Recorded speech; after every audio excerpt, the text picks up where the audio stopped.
তুমি রমজান এলে রাখো না রোজা, দিনকে করো আঘাত, পয়সা করির নেই তো অভাব, দাও না তো যাকাত।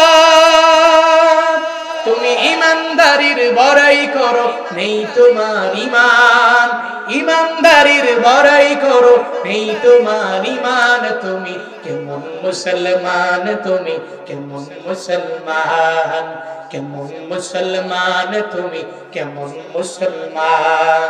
তুমি সুদের টাকায় প্রাসাদ করো, ঘুষ ছাড়ো না, দিন দুঃখী না খেয়ে মরে খবর রাখো না। তুমি ঘুষ খেয়ে বিচার করো, সাজিয়া প্রধান, ঘুষ খেয়ে বিচার করো, সাজিয়া প্রধান। তুমি কেমন মুসলমান, তুমি কেমন মুসলমান, কেমন মুসলমান, তুমি কেমন মুসলমান।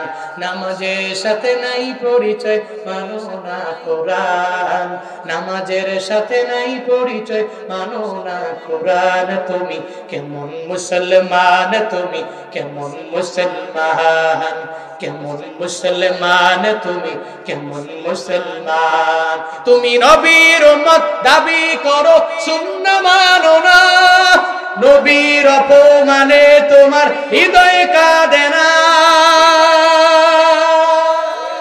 তুমি বিজাতীয় সংস্কৃতিতে সপেছো পরাণ, বিজাতীয় সংস্কৃতিতে সপেছো পরাণ। তুমি কেমন মুসলমান, তুমি কেমন মুসলমান, কেমন মুসলমান, তুমি কেমন মুসলমান। ঠিক কি না?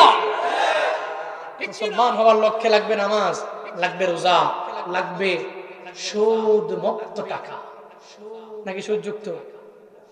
কথা বলেন না কেন? সমাজে সুদ আছে না নাই? নাই। আপনাদের ভুয়া পড়ে কম আছে? যারা সুদ লেনদেন করে, চক্রবৃদ্ধি হারে সুদ খায়, টাকা কিছু জোগায়া মানুষকে মাইনকে চিবায় ফেলায়া, টাকা হাওলাত দিয়া 1 বছর পরে পরে লাখে 30 করে হাতিয়ে নেয়, এমন সুদখোর আছে না নাই? সুদ লেনদেন করেনেওয়ালা পশ্চিমকালেও খাঁটি মুসলিম হতে পারে না, ওর জন্য জান্নাত না। ও হাসরের ময়দানে দাঁড়াবে কেমনে? শয়তানের মতো। ঘোষণা কি আমার না আল্লাহ? আরো জোরে বলেন, কার ঘোষণা? আল্লাহর ঘোষণা। ওরা হাসরের ময়দানে কিভাবে দাঁড়াবে? الذين يأكلون الربا لا يقومون إلا كما يقوم الذي يتخبطه الشيطان من المس ذلك بأنهم قالوا إنما البيع مثل الربا وأحل الله البيع وحرم الربا। আল্লাহ পাক বলেন, হাসরের ময়দানে যারা সুদ খায় ওরা কেমনে দাঁড়ায়া যাবে? বলে শয়তান যাদেরকে পথ ভ্রষ্ট করে দেয়, এরা যেমনে আল্লাহর সামনে দাঁড়াবে। সুদি খায়, সুদ খায় যারা, সুদি লেনদেন করে যারা, এদেরকে আল্লাহ পাক রব্বুল আলামিন ওইভাবে দাঁড় করাবে।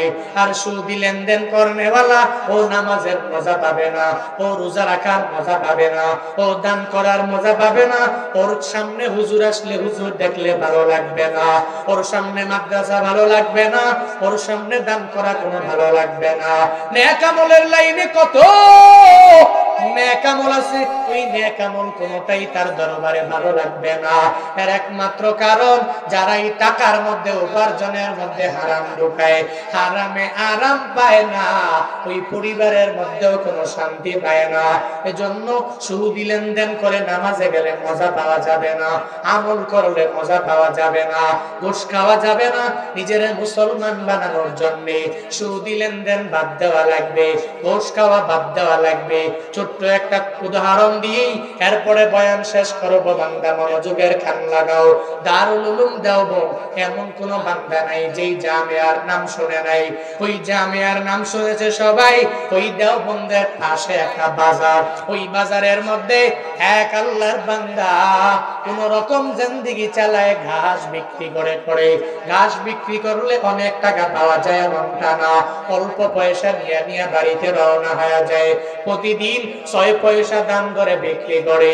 তার নাম হলো শাহজি আব্দুল্লাহ। ঘাস বিক্রি করে জিন্দেগি চালায়। আল্লাহর ওই বান্দা ঘাস বিক্রি করে 6 পয়সা বিক্রি করে 3টা ভাগ করে দেয়। একটা ভাগ নিজে পরিবারের জন্য খরচ করে নিয়ে যায়, আর একটা ভাগ এতিম মিসকিনদের সামনে বিলীন করে দেয়, আর একটা ভাগ ইন ফিউচারে চলার জন্য, ভবিষ্যতে চলার জন্য জমা করে রেখে দেয়। এই 3টা ভাগ করে 2 পয়সা 2 পয়সা 2 পয়সা করে 3টা ভাগ। এই 3টা ভাগ করে করে এরপরে বাসায় যাইয়া ওই 2 পয়সা করে জমাইয়া পুরা বছরে একবার দেওবন্দের উলামায়ে কেরাম যারা, আসাতিজায়ে কেরাম যারা, এদেরকে দাওয়াত দিয়া এনে দাওয়াত খাওয়ায়। এবার ওই দারুল উলুম দেওবন্দের সদরুল মুদাররিসিন আল্লামা শাহ ইয়াকুব নানতুবি রাহমাতুল্লাহি আলাইহি তিনি জানায়া দেয়, হে মানুষেরা, আমরা শাহজির ঘরে দাওয়াত খাওয়ার জন্য, উনি বছরে একবার করে দাওয়াত দেয়। দাওয়াত খাওয়ার জন্য নিজেরাই পাগল করা হয়ে যেতাম। কারণ শাহজির ঘরের মধ্যে যদি যাইয়া ওই হালাল টাকার খাবার যদি আমরা এক বেলা খেতাম, খাওয়ার পরে 1 মাস পর্যন্ত আমরা নামাজ পড়তাম, রোজা রাখতাম, আমরা নেক আমলের লাইনে অগ্রগামী হয়ে যেতাম। শাহজির ঘরে এক বেলা খাওয়ার পর 1.5 মাস 2 মাস পর্যন্ত শয়তান আমাদেরকে ধোঁকা দিতে পারত না। শুধু তাই না, আল্লামা ইয়াকুব নানতুবি বলেন, হে মানুষ, আমি আরেকদিন আরেক বাড়িতে খাওয়ার জন্য চলে গেলাম। ওই জায়গায় যাওয়ার পরে আমি যখন খাবারের প্লেট আমাকে দেওয়া হলো, আমি একটা লোকমা আমার পেটের মধ্যে ঢুকাই নাই, মাত্র মুখের ভিতর ঢুকালাম। ওখানে ঢুকানোর পরেই সাথে সাথে আমি ফালায়া দিলাম ওই খাবারটা, ভিতরের মধ্যে ঢুকাইলাম না।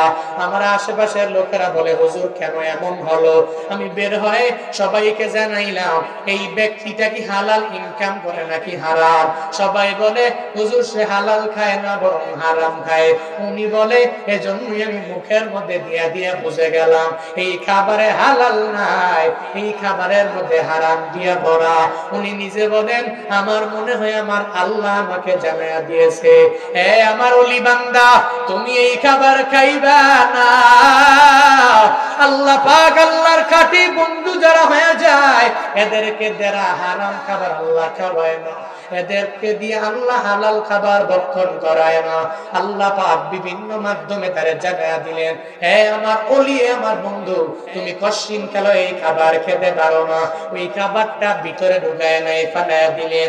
উনি বলেন, হে দুনিয়ার মানুষেরা শোনে নাও, আমি শাহজির ঘরে এক বেলা হালাল খাবার খাওয়ার পরে 1 মাস পর্যন্ত আমার কোনো ক্ষুধা লাগে মাগার 1 মাস পর্যন্ত আমাকে শয়তান ধোঁকা দিতে পারে না, আমার সামনে আসতে পারে না। আর ওই লোকের ঘরে আমি এক বেলার খাবারও খাই নাই, 1 লুকমা খাবারও ভিতরে ঢুকাই নাই, শুধু মুখের মধ্যে নিয়েছি। আমার মনে হয়ে গেল 1 মাস যাবত আমি নামাজ পড়েছি, রোজা রেখেছি, আমল করেছি। তবে আমি আমল করেছি ঠিকই, শয়তান বারবার আমাকে ধোঁকা দিয়েছে। আমি আগের মতো মজা আগামী 1 মাস নামাজে পাই না। হালাল হারাম এই 2 খাবারের পার্থক্য, প্রভাব। এজন্য আমলের লাইনে অগ্রগামী হওয়ার জন্য হালাল খাওয়া লাগবে। কি খাওয়া লাগবে? হালাল খাওয়া লাগবে। আল্লাহ পাক আমাদেরকে হালাল খাবার খাওয়ার তৌফিক দান করুন। সকলে পড়ি আমিন। আরো জোরে পড়েন আমিন। জান্নাতে যাওয়ার জন্য জানি কয় গুণ? সবাই বলেন না, কয় গুণ যেন? 1 নাম্বার গুণ ঈমান। কয় না? 1 নাম্বার, 2 নাম্বার, 1 নাম্বার ঈমান, 2 নাম্বার নেক আমল। আল্লাহ পাক এই 2 গুণে গুণান্বিত আমাদেরকে বানায়। ঈমানটাকে মজবুত কেমনে করব? কিছু উদাহরণ দিলাম। এরকম ঈমান লাগবে। ঈমানের পরে নেক আমল যেটা, ওটা কেমনে করব? হালাল খাবার খেয়ে এই পুরো ব্লাড গুলোকে হালাল রাখা লাগবে। একদম হালাল ব্লাড দিয়ে, হালাল জবান দিয়ে, হালাল হাত দিয়ে, হালাল পা দিয়ে, হালাল বডি দিয়ে আল্লাহকে ডাকতে দেরি হবে, আল্লাহ ডাকে সাড়া দিতে দেরি করবে। এজন্য ঈমান হবে সাহাবায়ে কেরামদের মতো মজবুত। আর নেক আমলগুলো কেমন হবে? নেক আমলগুলো হবে হালাল খাবার খাইয়া একদম ফ্রেশ একনিষ্ঠ দিল নিয়ে নামাজ, রোজা, নেক আমল, হজ, যাকাত দান সদকা সব কিছু করা লাগবে। আল্লাহ পাক সেই তৌফিক দান করুক, সকলে পড়ি আমিন। আর আমল ইলমের জন্য মাদ্রাসায়, নিজে তো এখন বুড়ো হয়ে গেছি না, আমরা অনেকেই বুড়ো হয়ে গেছি, অনেকেই শরম লাগে, লজ্জা লাগে, মাদ্রাসায় যেতে পারি না।